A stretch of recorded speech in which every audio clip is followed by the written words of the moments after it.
your fault. Well, we're off to just a flaming good start here.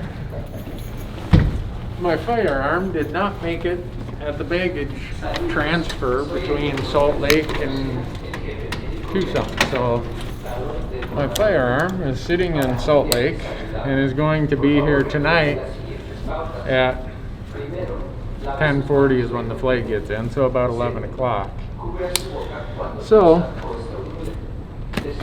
what do? Go get our rental car. Nothing you can do about it. I can get all mad and rant and rave and carry on, but that ain't gonna help. So off we go. They lost my firearm in Salt Lake, or forgot to put it on the plane. We got here, they didn't have the rig that we'd ordered, so we got a Chevy Suburban, light blue or dark blue, which dark blue shows every scratch, every nick, every little anything you see.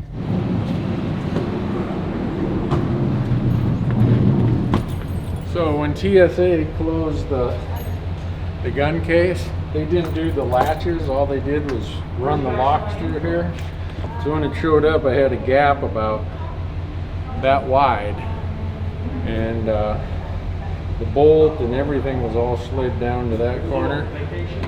I'm lucky that it couldn't open any further, otherwise I think the bolt would have fell out. Welcome to Tucson. It was a two-wheel drive Suburban, or I think they had a Toyota Camry. Teach me to go online and reserve a four-wheel drive SUV.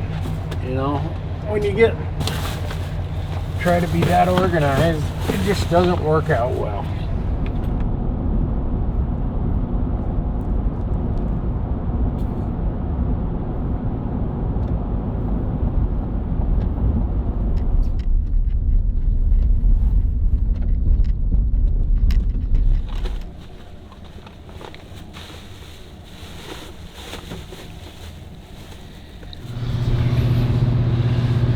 Welcome to home for the next 4 or 5 nights.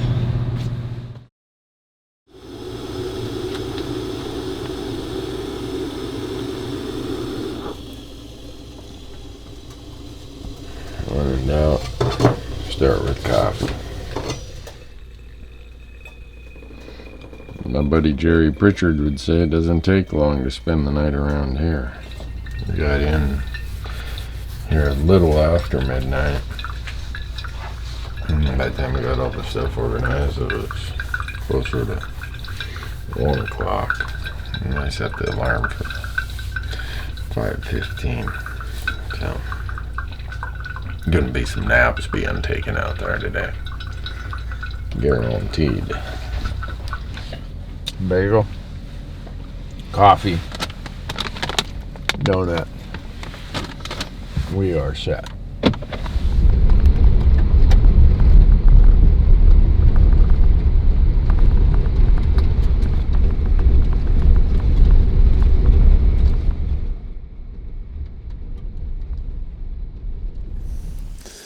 Well, we got out here a little later than I would have hoped, but actually we're a little earlier than I would have expected given what we were dealing with in terms of the delays at the airport last night. There's going to be some nap time today, folks. Running on maybe 4 hours of sleep. So, and we got to hike in from the main roads, which is fine, but it'd be nice to have a four-wheel drive so we could get slightly off the main road. But this is a hand we're dealt. We're gonna go pull off a royal flush. Just stay tuned. Randy Newberg is not gonna be as sympathetic to these deer as he has been in past years. And I'm gonna get right up to that ridge and start glassing in the shade right now.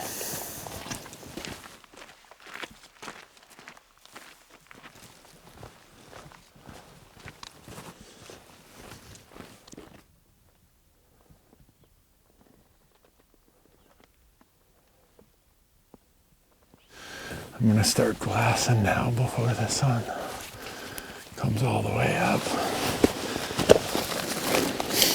And once I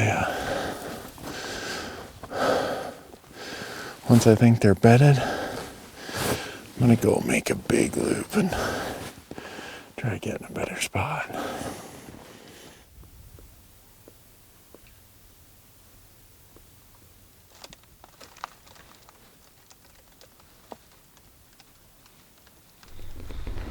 I saw something way out here, like a mile away, and it stood perfectly still. I was sure, oh, that's a dead tree.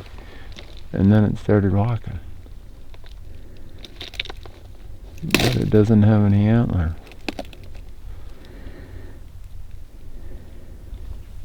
Oh, here comes another one. Yep, 2 does.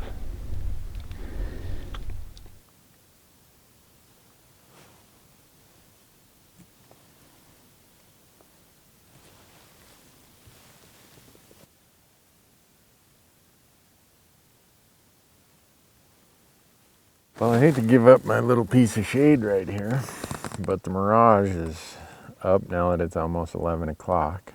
Between Marcus and I, we've seen 29 does in this basin right here. So it tells me there's got to be some bucks around. And what little I know about rifle hunting for Coues deer, last year we had a unit that was somewhat similar to this, maybe slightly higher in elevation, but the bucks were up higher than the does. So I'm gonna use this high period of sun and all the mirage, and I'm gonna hike probably a mile and a half back that way, and get up a little higher where I can look down in and be there for this afternoon.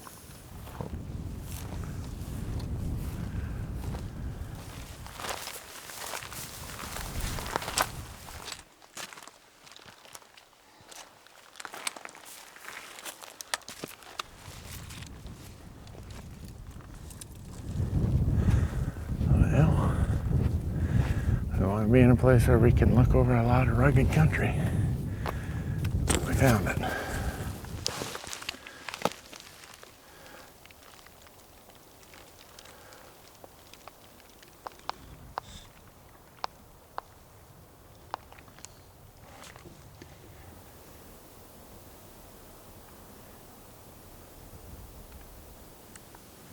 A lot of country here.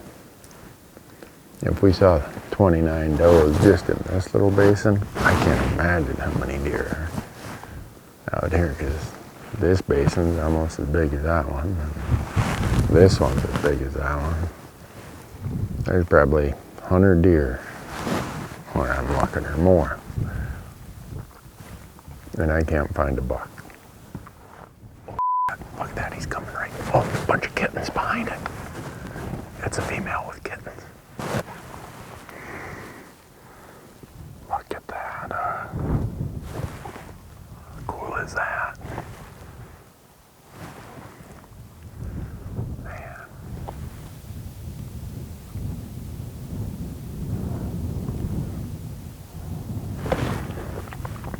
I think she sees us now. Yeah, look at her, she's sneaking away. Yeah, there she goes.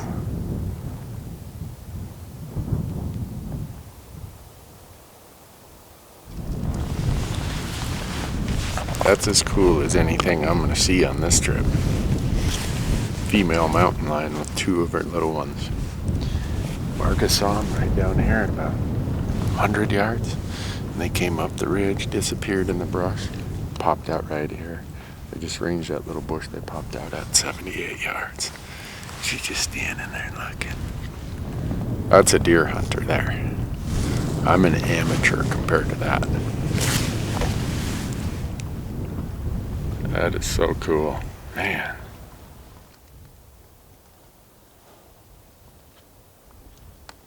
Well, Marcus, he wakes me up from a nap and says, "Randy, I see a little buck over here." Way down by where we were glassing this morning. Well, I get to look and I'm like, well, why don't we shoot that bigger buck that's bedded right beside him? But you're about ready to see us go on a mad dash. It's 1,180 yards to where they're at.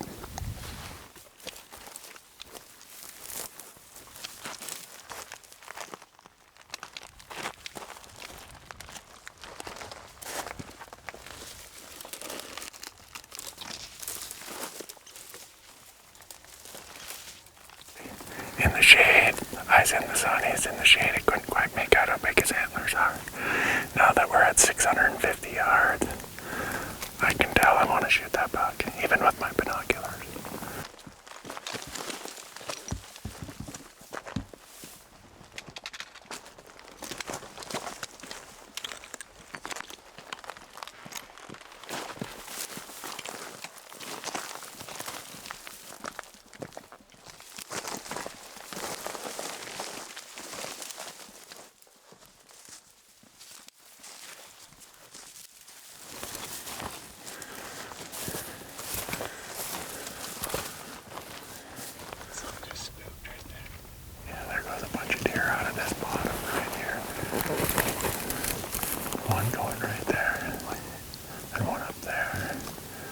That's not good, because I'm sure these guys see them here. I'm going to stay in the shade right here and see what I can get for a shooting lane. Right over on that hillside there, 400-ish. I'm going to sneak right up here, set my spotter up, make sure I know which one is the buck, a good buck. Get in the prone position on my pad and just make it work. Pat it.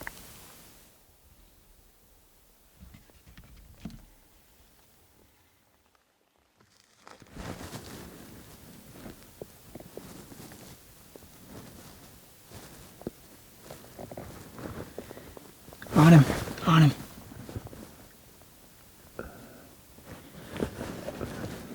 Ready? Yep, yep.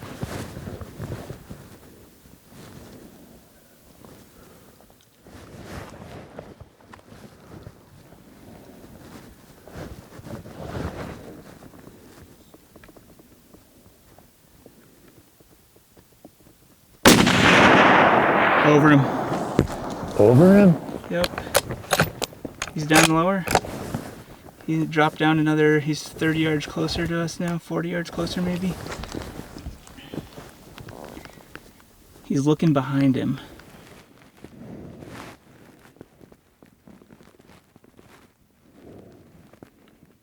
You on him? Yep. Got him.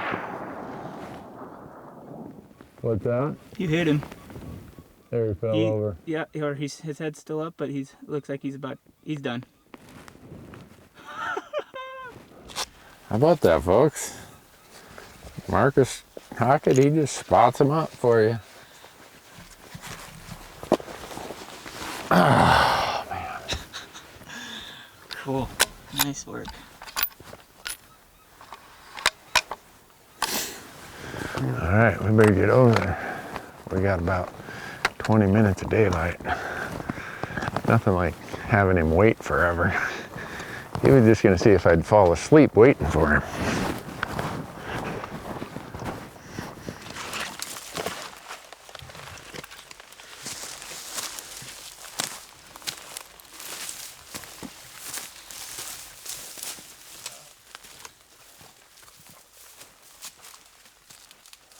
There's the dead tree, so he's right in here. There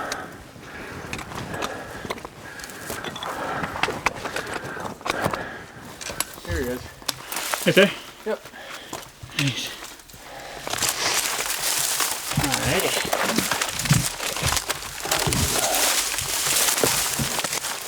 Yeah, that was exactly where I was aiming. He was slightly at an angle. Right there. Man, they're beautiful little things, aren't they? 1, 2, 3, 4. 1, 2, 3, 4 point. Oh man. Thank you, thank you. First Coues there.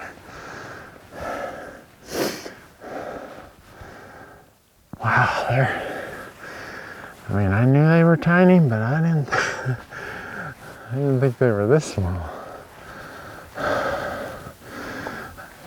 Thank you, buddy. Thank you, thank you. You're beautiful. Yeah, you are.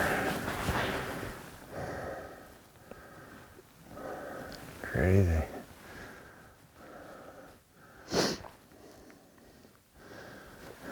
I ain't gonna make any record books, but that's just fine. He's gonna make the Randy record book as the first one, and so far my biggest one. And so far my tastiest one. And my friends who are coming quail hunting with me later next week or in 5 days, I said, make sure you bring some back straps. Well, we got some back straps, so it's... Oh, thank you, mister. Thank you, thank you. First day in Arizona. The first Coues whitetail, Coues whitetail, whatever you want to call it. And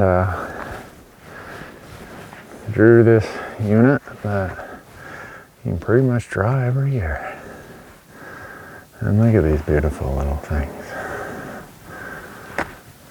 It's December, all my friends are back home in Montana. And it's miserable. And I'm sweating right now. Don't tell my wife. Your turn, Marcus. Bringing back the old school. Yeah, this itty bitty thing, I decided for nostalgia's sake I'd use an old Gerber Vital.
Chest. Either bobcat or a mountain lion.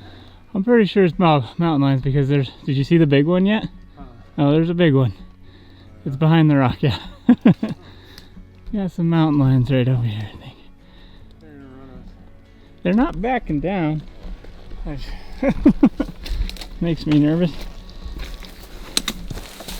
I mean, she didn't look that big, but she looked big enough that I wouldn't want to have to fight her.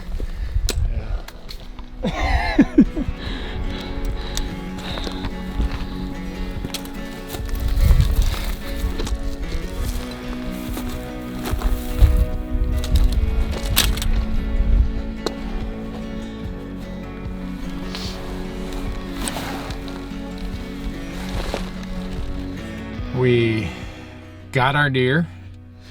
We saw 3 mountain lions twice in the dark. They were sitting up on a rock about 80 yards above us, looking at us. Marcus is like, come over this way. I'm like, what is that up there? He's like, mountain lion. You can tell because their eyes are about that big around and about that far apart. A bobcat is about that far apart and about big around in my pinky now. All right, Marcus Hockett, you spotted them up. Thanks for all your work. I spotted that little 2-point. I had my eyes set on that little orchid horn. I knew what I wanted. Thanks for watching.